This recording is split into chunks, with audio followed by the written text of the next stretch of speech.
For coming to our 9th annual youth conference. May Allah reward you all for coming to this blessed gathering today. May Allah increase us in Iman and grant us a place in Jannatul Firdaus. Ameen. The main focus of our youth group is to bring our youth back to the masjid and to unite our community with one thing that we commonly all share, which is Al-Islam. Also, our objective is to reduce and stop violence amongst our youth and to promote brotherhood and sisterhood amongst Muslims in our community. The theme of this year's conference is recurring challenges.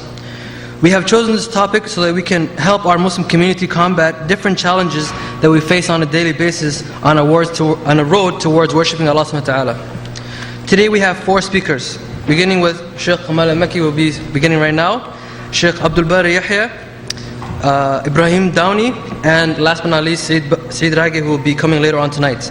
I hope we all benefit from our speakers and the knowledge that they will share with us. Without further ado, and now I will ask the Shaykh to begin his lecture, inshallah.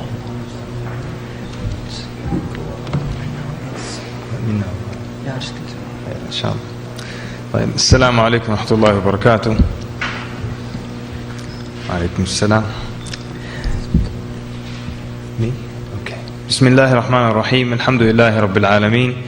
Wassalatu wassalamu ala Rasulillahi al-Ameen. Amma ba'd.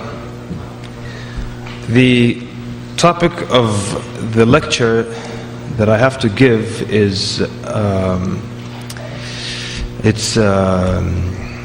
topic of the lecture I have to give is strengthening one's memory.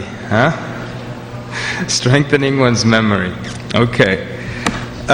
You know what? The only thing about this setup is I can't interact with you now. I just see blackness and 2 lights on my face.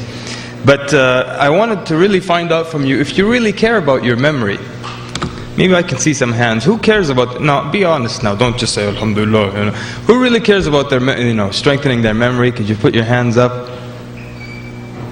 Okay. So I see a few people. Okay, that's good. So people care about strengthening their memory. Because I'm just thinking, do youth really care about things like that? More? All right. Alright, so it's good to see that some of you do care about that. That's good. What is memory? If you were closer, I would ask you to tell me what it is. But since you're so far, I'll just answer my own question. So let's just say it's just your ability to retain information. How about that? Just to make it easier. Your ability to keep information here so you can pull it out later on.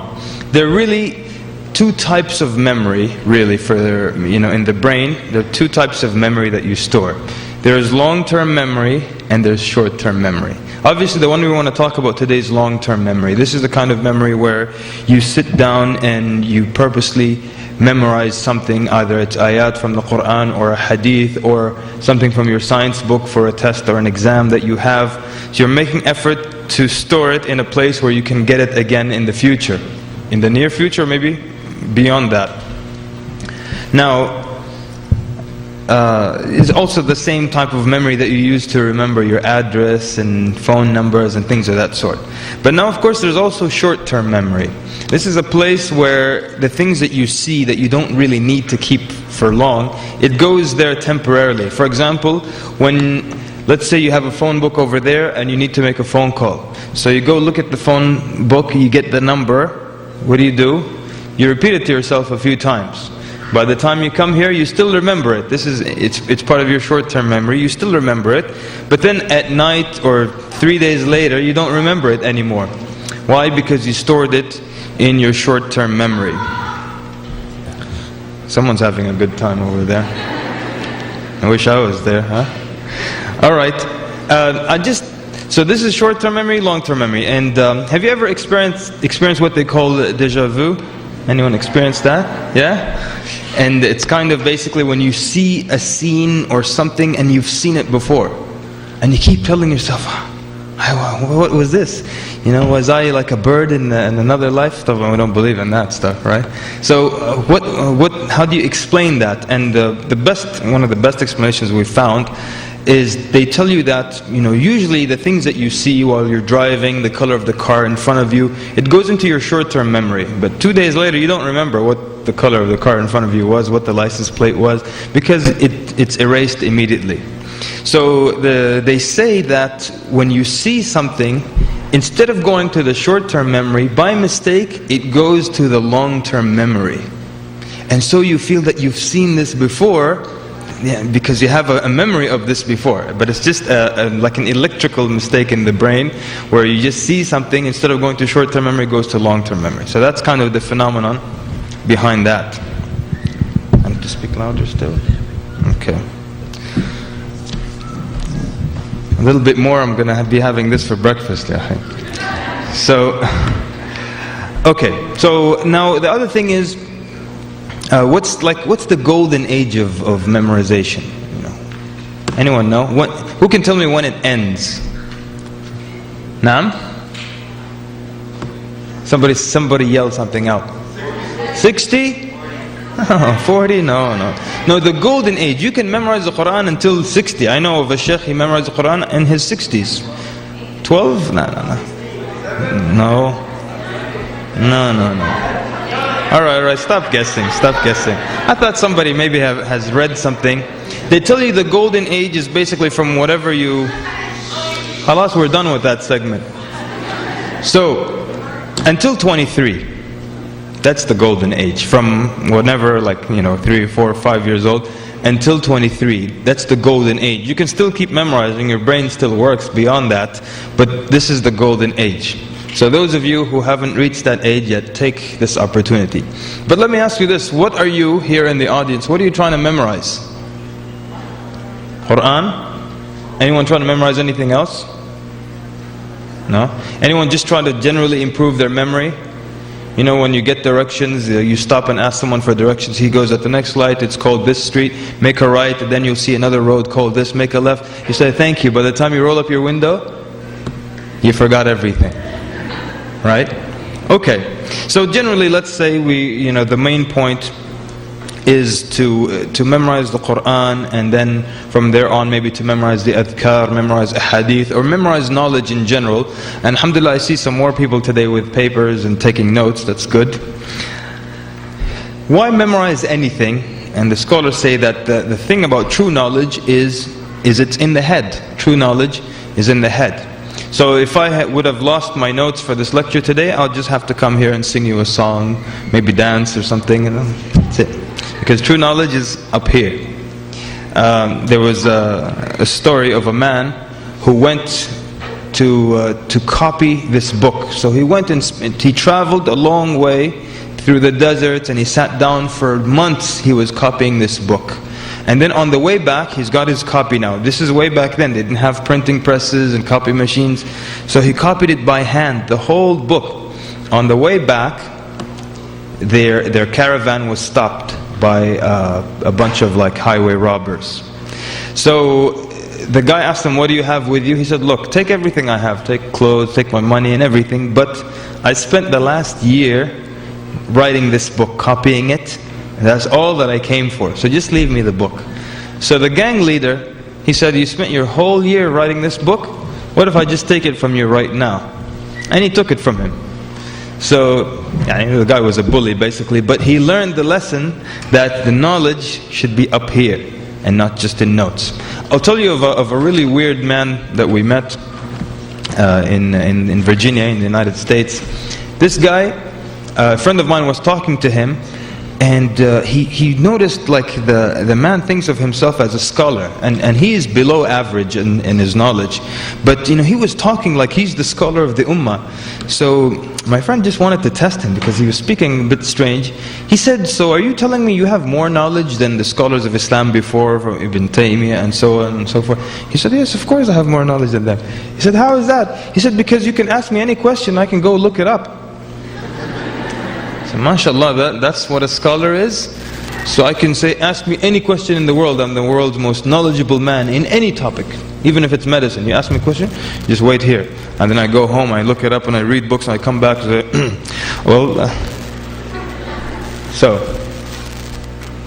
okay, I don't even know what time it is now. But it's okay. So real knowledge really is in the head. It's not what you can go and look up. That means librarians, some of the smartest people. Now you have, Google search engines. That means we're all scholars. So it has to be up here. And therefore, there has to be something about memorization and the importance of memorization. Okay. You know something, you always find it difficult in the beginning to memorize. Whatever it is you're memorizing, if you're memorizing Quran, if you're studying, but then after a while you get the hang of it and you get used to memorizing. So some of the early Muslims used to say, we found memorizing really difficult at first, but we pushed ourselves and then it started to come naturally. It wasn't that difficult. And one of the early Muslims, he was trying to gain knowledge. He was trying to like sink it all in at one time, absorb everything. He's trying to learn hadith over here, trying to learn tafsir over there, aqeedah over there. So he's trying so much, and sometimes all these things, they just get jammed and nothing comes through. So he found it difficult. He was about to give up seeking knowledge. So as he was walking, he saw this big rock, this boulder, and from the cliff there was water that would drip onto this boulder. And he noticed that where the water was dripping on the boulder, it made a hole in the boulder. So he thought to himself, subhanallah, my heart, it can't be harder than this rock, than this boulder. That means if I take knowledge drop by drop, it will come. If I take it bit by bit, it will come. So don't try to overwhelm yourself by taking in so much or too much at one time. Okay. How about examples of and who do you know of the scholars that had superb memory? Anyone? Yell out a name. Bukhari. Somebody said Imam Bukhari. No doubt, it's phenomenal memory. Anybody else? Shafi'i. Very good. All the four Imams, right? Imam Malik, and he was a young boy when he started to seek knowledge. So he went to the house of his sheikh for the first time. He wanted the sheikh to give him a hadith from the chain of narrators and everything. So he sat down and the sheikh gave him 13 hadith with full chain of narration, and he wrote them down. So he tells the sheikh, give me more. So the sheikh said, well, wait till you go home, memorize them and then come back. So he said, I memorized them already. So he took the page from him and he said, go ahead, recite. And he gave him all 13 ahadith as is. And so, okay, so these now are rarities, or these people have this ability that typically not everybody is born with. And I love it when in our day and age, like brothers don't take notes. Until I'm take notes and they tell you, oh, I'm like Bukhari, I memorize.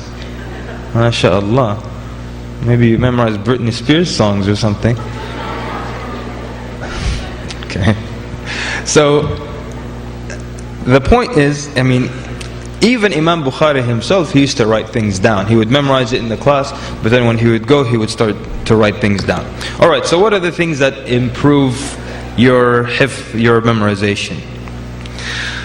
And I would have liked to ask you for some of your ideas, but since you're too far away, one of the things definitely, just like anything else, seeking knowledge, acts of worship, is to have ikhlas, is to do something sincerely for Allah subhanahu wa ta'ala. And that makes it so pure, and it will facilitate it for you. So when you have ikhlas, you're memorizing the Quran for the sake of Allah. You're memorizing this hadith for the sake of Allah. You're memorizing this small book of dua for the sake of Allah subhanahu wa ta'ala. So you can benefit from it, and perhaps in the future teach it to others. Not so other people can look at you. Because when that's the only motive people have, when you stop praising them, so let's say somebody is doing something just so people can look at him and say, MashaAllah, this person, look how much he memorized. You know, when that type of person, when they're not praised, they stop. Because they're doing it so people praise them. So when nobody praises them, they're sluggish, they become slow. Because nobody's saying anything good about them anymore. So have ikhlas, one of the facilitators of memorizing, of learning. And make dua. We spoke about dua yesterday, and you never overlook or underestimate the power of dua. So you make dua, and it's one of the best ways of attaining good. When your parents make dua for you, to give you fiqh and understanding of the religion, and you make dua to Allah also to help you memorize the Quran or to help you understand His religion. It's one of the best ways of getting good for yourself is by making dua. And let's now combine the dua with the water of Zamzam. Because the hadith, and the Prophet ﷺ said that drinking the water of Zamzam, it's for whatever you drink it for. So a lot of the scholars used to drink it, and they used to intend or want it for a certain thing. For example, Imam Ibn Hajar, one of the great Imams, he drank the water of Zamzam and he asked Allah to give him the power of memorization of Al-Dhahabi. Imam Al-Dhahabi had incredible memory. So he asked Allah, while he was drinking the water of Zamzam, that he would get the memorization of Al-Dhahabi. So dua, and we have ikhlas. Very popular thing that helps you keep your memory and keep what you've memorized is to stay away from sins. This is very popular and a lot of people are aware of this. And the early Muslims and the scholars, they used to warn their students, and the students would warn their students to stay away from sins, because it's something that will damage your memorization and your ability to memorize, or also it will damage what you've memorized already. And there's the famous poetry and famous sayings. For example, Imam al-Shafi'i that you mentioned, who has good memory, and he went to Waki' ibn al-Jarrah, another scholar, and he told him, he complained to him of his weakness of memory. But of course, this is by his standards. His memory was absolutely superb. But he complained to Waki'. He said that my memory is not very strong. So what can I do to improve it? And so Waki' told him to stay away from sinning, because the knowledge is like light given to you by Allah, and Allah will not give this light to a sinner. So staying away from sins, having ikhlas, making dua, and putting some kind of effort. And this is the thing that a lot of people want things easy nowadays. People don't have patience to wait through memorizing. People want things to come very easy. They want the quick fix, they want the shortcut. When it comes to worship, when it comes to knowledge, when it comes to everything. I know that, for example, a lot of people, they'll say there's a lecture. Okay, I'll hear it when it comes out on CD or on DVD. And I know a lot of people are not taking notes now because they say, I'll get the DVD when it comes out, inshallah. And how many people really have you seen just at home, they put in a DVD and they take their notes and then they write down everything that's being said on. How many times have you seen that? Who has seen that? Put your hands up. Nobody? Okay, one hand is up. 2, 3, 4 of the full room, like 4 people have seen. Maybe there are more, but I'll pretend that's all. That's 4 people who have seen that happen. Like somebody will play in a tape of a lecture or a DVD and just sit down and take notes. Most of the time, if you don't take notes during the lecture, that's it. Because this is the way we are these days. We feel that as long as the knowledge is there somewhere, I have it. So I don't know what the Shaykh said, but I've got the DVD at home. Oh, mashallah, good for you. Well, I don't know what this is about, but I've got an entire book about it. So mashallah, that's nice. But what about the knowledge being up here to some degree? How many people make any effort to memorize, like the names of Sahaba? How many times have you heard this? Just tell me, how many times have you heard this? I can't remember the name of the Sahabi, but there was a Sahabi that was walking with the Prophet ﷺ. How many times have you heard that? 1,000,000 times I've heard it. I can't remember the name, but it was the Sahabi that when he was walking. Why don't you know the name of the Sahabi? Why? Very few people know the name of the Sahabi. Who are the 10 given glad tidings of paradise? You tell them how many albums has so and so put out. Oh well, in 1993 he put out the in 96 he put another one out. So, but effort, people. We know one brother in our area. Not only does he's so not aware of which Sahabi is which, he just calls the Sahabis brothers. Yeah, what's the hadith with the brother who asked the Prophet ﷺ? He said, okay, that's the best respect we could come out with. All right, طيب. So putting some kind of good effort into memorization, and generally into learning as well. Choosing the good times, and this is different for certain people. For some people, it's better for them to start memorizing after Fajr. Some people at night before they go to bed. Some people like during midday, that's when their brain is at full function. So, and there isn't a formula here, whatever works best for you. So those of you who are memorizing the Qur'an, you've probably recognized that there are the times that work best for you, and there are ways that work best for you. So whatever time is most effective for you, you make an effort to keep that time free. No one distracts you at that time, no phones, nothing to distract you, because this is the time that's best for your memorization. And some people also, the physical position they're in helps them with memorization. And of course, as you know, there's a huge relationship between the position of your body and the mental condition, or even the spiritual condition that you're supposed to be in. Right? If somebody hangs you upside down and says, memorize, well, you can still read, your eyes are still following the words, but it doesn't help you memorize because it's an awkward position. Some people, it's better for them, they prefer to pace back and forth while they're memorizing, while they recite out loud, if it's a book of hadith or ad'iyah or ayat, or even you're studying for your exams, so they keep walking back and forth, saying things out loud. Some people prefer to sit down. Whatever works best for you, there isn't a specific formula here. If you're memorizing the Quran, the scholars recommend that you keep like one print or one copy. Everyone familiar with this?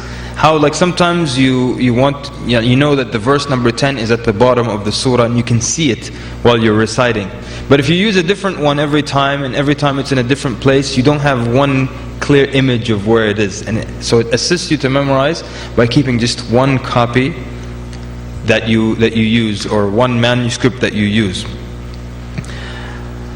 Another thing is to not stop, because when you stop, you lose momentum. You always find that this young man was memorizing Quran progressively. He memorized 3, 4, 5 ajza, and then he stopped going to the school, or he stopped memorizing. Now when you stop memorizing the Quran, not only do you not move forward, but what happens really? You move backwards, right? The Prophet sallallahu alaihi wasallam, everybody awake or what? It's too dark in here, I think. I'm talking to myself. Okay. So the Prophet ﷺ was describing that the Quran will escape from you, but he compared it to which animal? Yeah, the camel. Yeah, raise your voice a little bit. He compared it to the camel. Why did he compare it to the camel and not to a horse? Which is faster, the horse or the camel? A horse is faster. So why didn't he describe that it's like a horse, that it will run away? Because the camel, by its nature, it's an unruly animal, and it doesn't like to take orders, or sometimes it doesn't recognize its owner, or at least submit to its owner. So he described it to an animal that by its nature wouldn't mind running away and escaping from you. So you stop memorizing, not only do you lose momentum, not only do you not move forward, but you actually find that you have moved backwards and you forget some of the ayat that you memorized. So don't stop, and when you memorize something, you repeat it or you review it.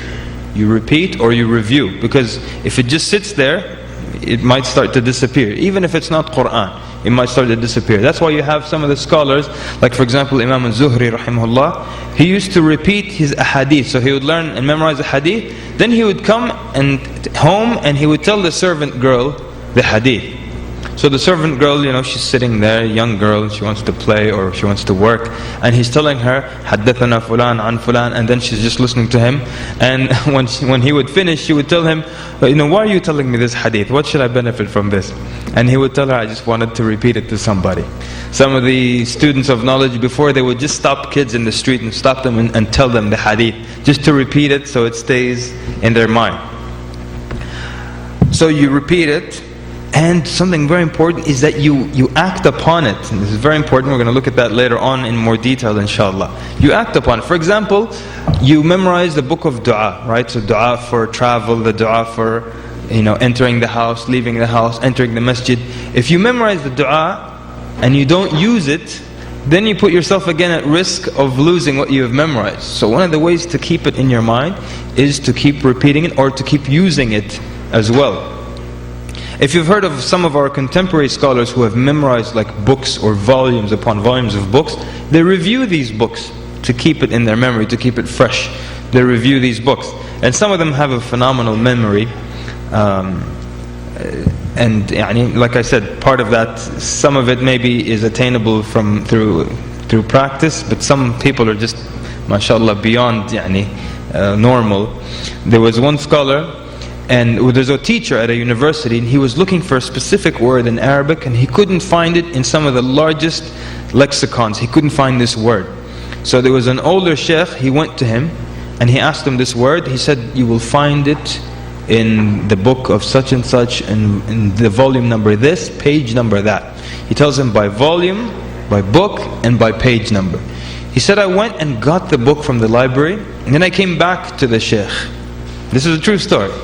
And he said, okay, so what about this word? He said the sheikh said, he repeated from his memory everything that was in that page. And I had the page open in front of me, and the sheikh was saying from his head everything that as we were following along.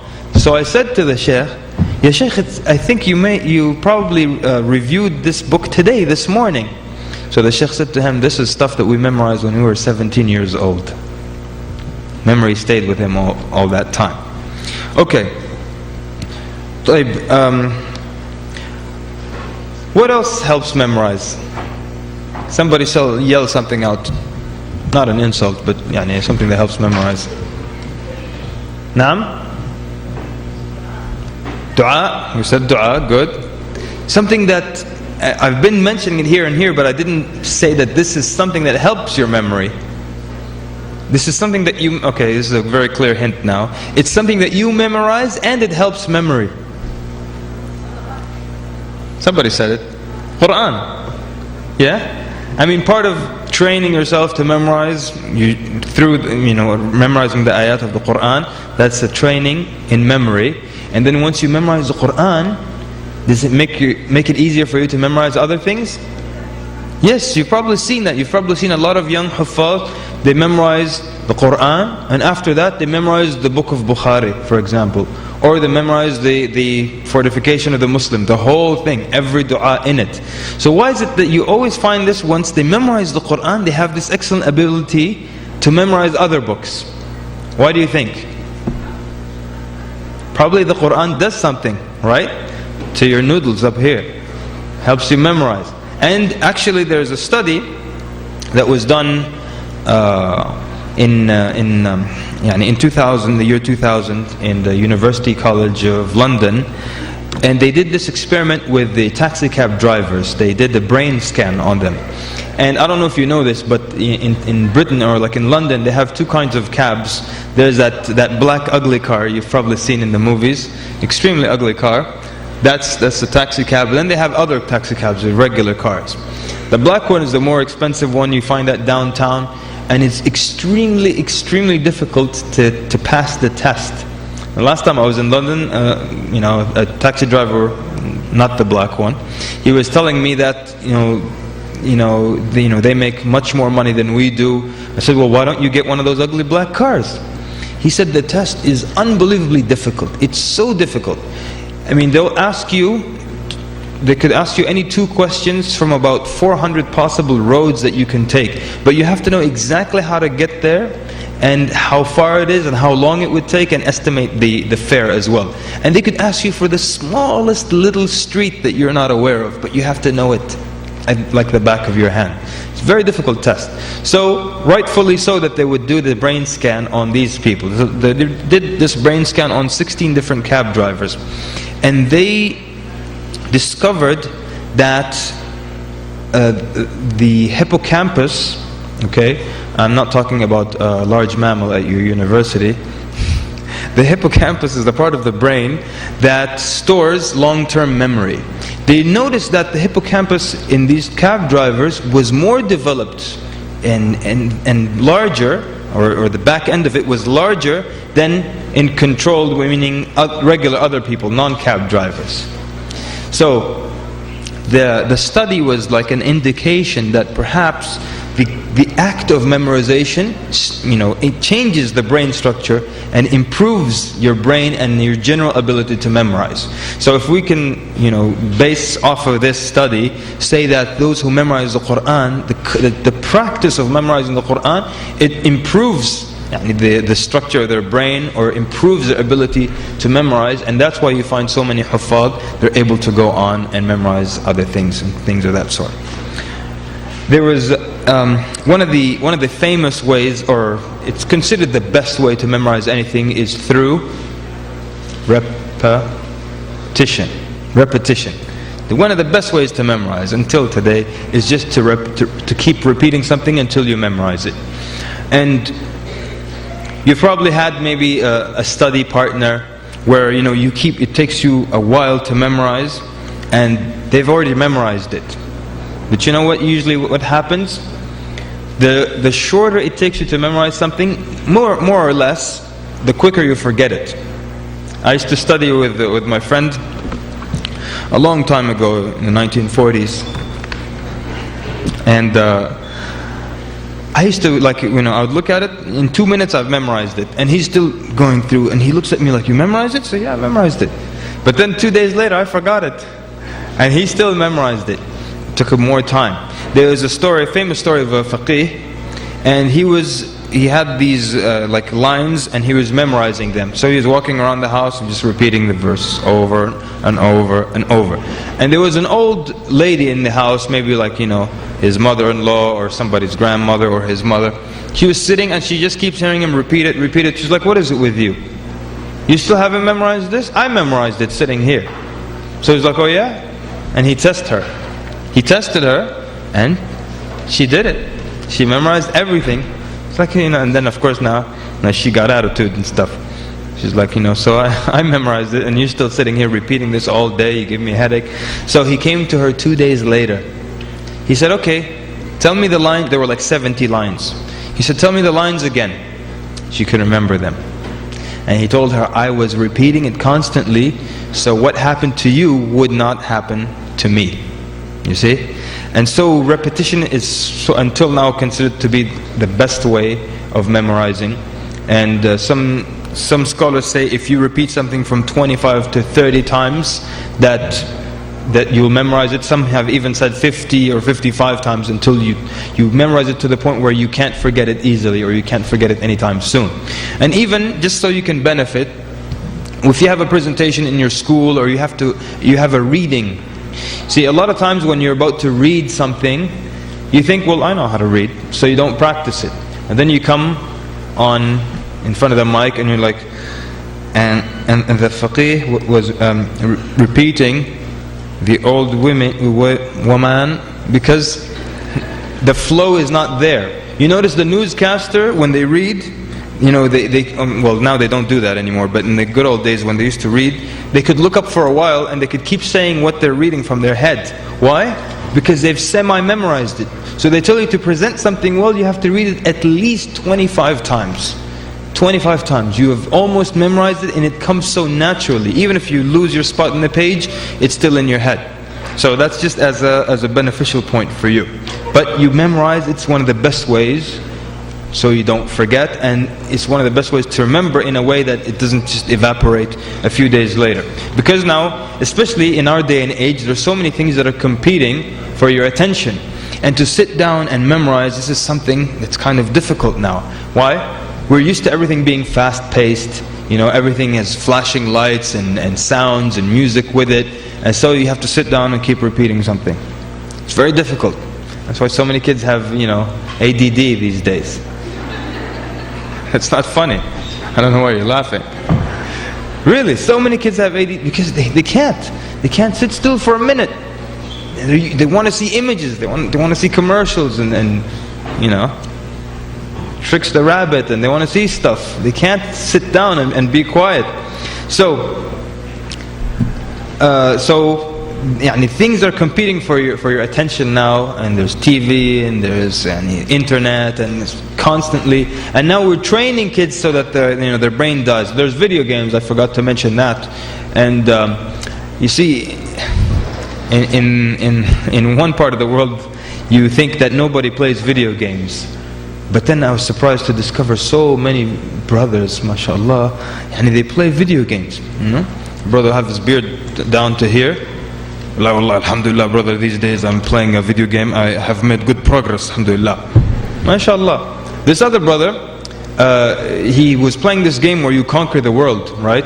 So he was with the army of Abu Bakr, And this is the sad part, that in his mind, I think the game became a reality. He came to me boasting about, I brought all of Europe under Islam. I said, Wallah, mashallah, this is a great news.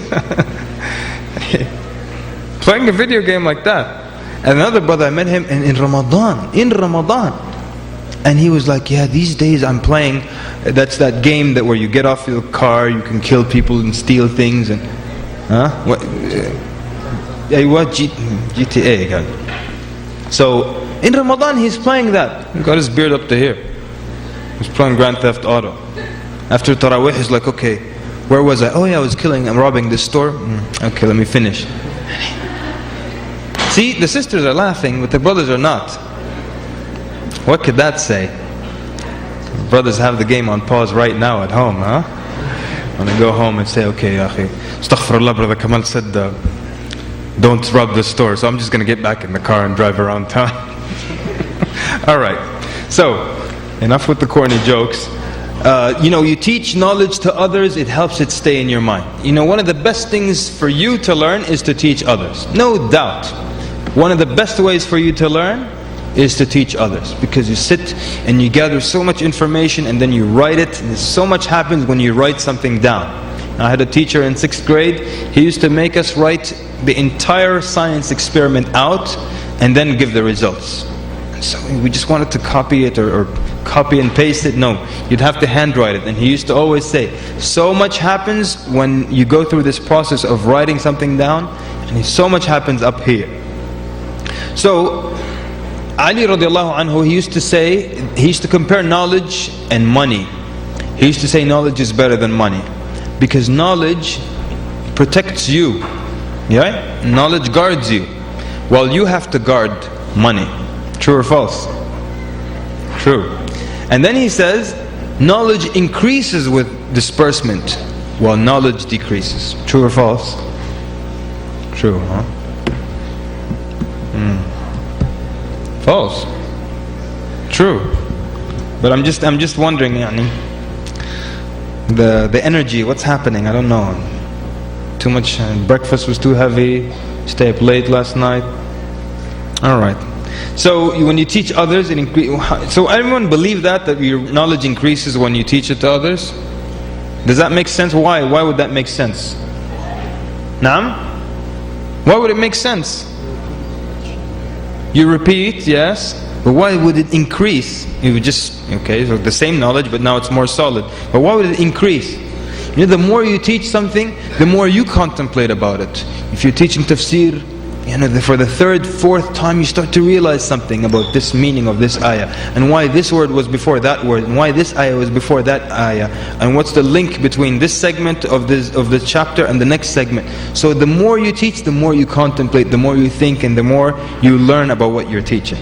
Okay, and two more things I'll add to helping improve your memory. One of them I don't know if you'll ever do.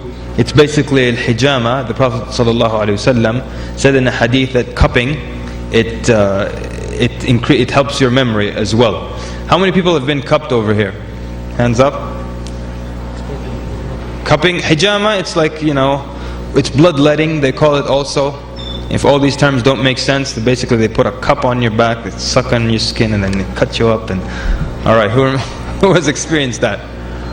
2 people. See, that's why I didn't mention it. It's not like if I tell you hijama improves your memory, everybody's going to go and start getting slashed up, right?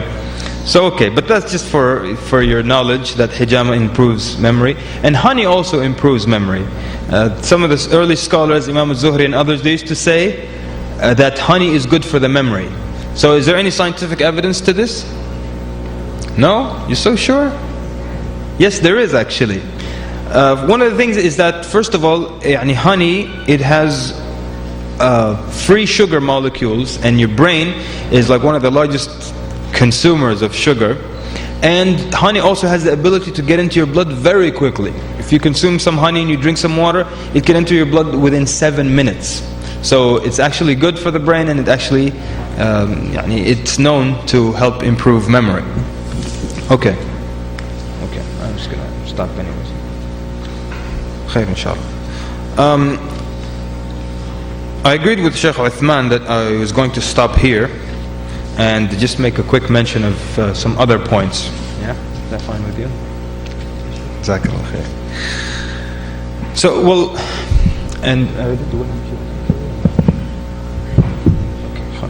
great, so there's no Q&A. So let me just end on this note in the last 10 minutes or so that I have. You probably heard that some brothers got shot or shot at last night. Did you hear that? Some people who were with us. You heard? Nice, okay. So the news spread quickly, right? So, like I'm not really familiar with what were the consequences. Was this some kind of retaliation or a gang thing? And I understand a few weeks ago something similar happened as well. So there's this problem with violence, and a lot of times we assume that it's the other kids who are violent and not our good young Muslim kids who are into the violence. But you know something, being a part of the society, these things will naturally creep into the minds of the youth. So I want some of the youth to tell me and tell me what you think. Don't tell me something that you think will make me happy. What do you think is, like, what are the characteristics of being a man? Somebody put your hand up. What are the characteristics? Sisters, we don't need your input here. We don't need to hear all the bad stuff. What are the characteristics of being a man? Nobody wants to put their hand up. Marriage? Okay. Alright, so those of you who are not married then, what category do you fall in? What's the characteristic? Like what are the, let me just rephrase it. What are the descriptions of a man? What is a man like? Or what makes someone a man? Yes, sir. Masculine? Okay. I'll accept that. If you want to define masculine, that's fine. You want to define it? Strength. Allahu Akbar. Strength. Yes, sir. Responsible for your actions. Okay. Somebody else? Yes, sir. No? Okay, nobody wants to cooperate today. Alright, fine. So a lot of times when you ask youth, and there are studies where young men growing up in the West, in America and Canada, have been asked what makes a man a man. And usually you hear things about being strong. They do use that word. They say strong, they say power, they say aggressive, they say all these things that are generally violent or aggressive things. And this is how they define themselves, that to be a man you need to be like this. And that's why in school they look at the sports guy, the jock, the guy with the broad shoulders, that he's more of a man than the guy that's usually end up stuffed in a locker somewhere, or the nerd or the geek, So this is the definition. Where do you think people get this from? Of course, the answer.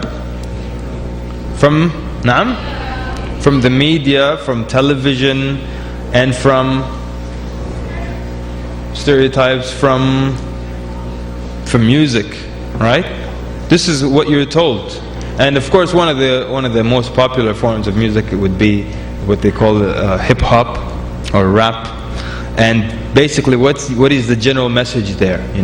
Give your neighbor a flower, be sweet today. What do they sing? What do they sing about? They all sing about how bad they are, how unbelievably violent and cool they are. And so the youth are affected by that. Some of them listen to that type of music and they watch TV. The cool guy in the movie is the guy who just broke the other guy's nose, and then the camera angle gets the wind blowing through his hair and he's like, says something really cool. Don't ever do that again. Oh, MashaAllah, you're so courageous. This is the problem though. And so you find Muslim youth, they're bad. What do I mean by that? They're bad, So the Assalamu alaikum, they're like, Salam. No smile. The good guys, the cool guys, they don't smile. So why should he smile to you in the masjid? Assalamu alaikum, brother. No, it's just like, Assalamu alaikum. MashaAllah, you're so cool. So this is a problem that we have. And we have this thing when now the thug mentality comes natural with growing up. And sometimes people even have to fake it just so they can survive through school. They're walking around with their shoulder out and everything is out, and when they're alone, Because I've been like this the whole time. So, the truth is really, I mean, you may find yourself being forced into those situations where you're a tough guy and you have to speak in a certain way. But the truth is, that's not who you're supposed to be. Okay? And I don't mean that you're Muslim only. But what I mean by that is that you have another kind of job. And I know you'll think that, well, I'm still young and that's not my job yet. That's for shuyukh and speakers and those people. But you're du'at here, are you not? Aren't you? I mean, how many of your friends have you invited and brought to Islam? Who would like to share a number with us?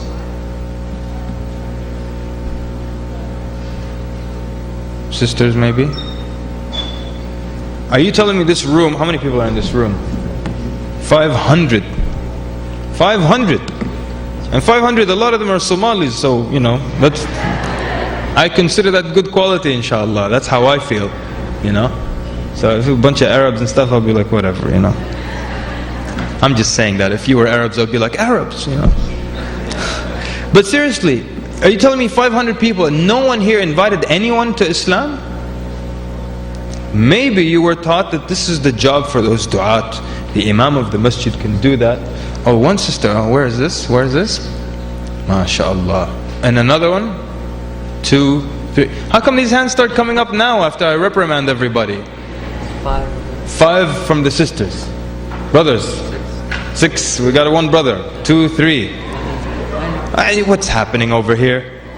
I know you guys are honest, but just suddenly like, oh, I remember those 5 I gave Jihad to yesterday. Okay, fine. Oh, I know. Jazakumullah khair. I know you're being humble. Barakallahu fikum. But in this position, put your hand up so we can see what the situation is. But in the last 5 minutes, really, you're du'at. I mean, I know some 15-year-olds and 14-year-olds who bring their friends into Islam. They're friends from high school, or middle school. Instead of just hanging out and just playing games all day, they call them to Islam. So the problem is when you think you're a thug, you're approached by another gang in the school. So what do? So this is instead of Islam saying, well, we're du'at, we can call them to Islam. You think, well, we're Muslims, we have to stand together, so we're going to call our own gang. And you will have the Amir of the gang. This is now, the Islamic response to gang violence is we start our own gang. We're going to call it the Mukabbirin or whatever you want to call it. And we have the Amir over here. And our gang colors, we all wear the kufi. And so what happens? You have now plenty of beef between you and the other group. And that's all it becomes. Don't think that I'm trying to put blame on someone who got injured. But du'at, there's different ways to deal with things. And even in your school, I know you think it is a jungle, but you still have that obligation of calling these people to Islam. How would you love if on the day of judgment, and everyone has enough problems on that day, and then all these people from your class and these best friends who used to sleep over at your place and hang out with you, and they come and say, he's the reason we're not Muslim. We used to be with him for hours and for weeks and for years. Since second grade we were together. We only parted to go to separate universities or something. He never invited me to Islam. Not once. And I used to tell him that I was confused. And I told him that how would you like that? So your job is really du'at, okay? That's your other job. Allahumma wa barak ala Muhammad wa ala alihi wa sahbihi ajma'in. Wassalamu alaikum wa rahmatullahi wa barakatuh. Assalamu alaikum. Inshallah, we'll be breaking for Salatul Dhuhr and lunch break. For the sisters, Salah is going to be at Gym C, which is like the hall down here. So sisters are doing security, guide the sisters towards there. And for the brothers, you'll be on the hallway, the cafeteria hallway. So it should be over here on that side of the cafeteria, the hallway there. So people are doing security for the brothers, do that also. Lunch will be from 1:45 until 3. So it's 3 sharp. We will be beginning with the rest of the conference. And also please remember to take care of the school. We have been with the charity of the principal and TSB, they allowed us to use this venue. So please take care of the school. Inshallah. Assalamu alaikum wa rahmatullahi wa barakatuh. Don't be the control. Start to sit up so everybody good.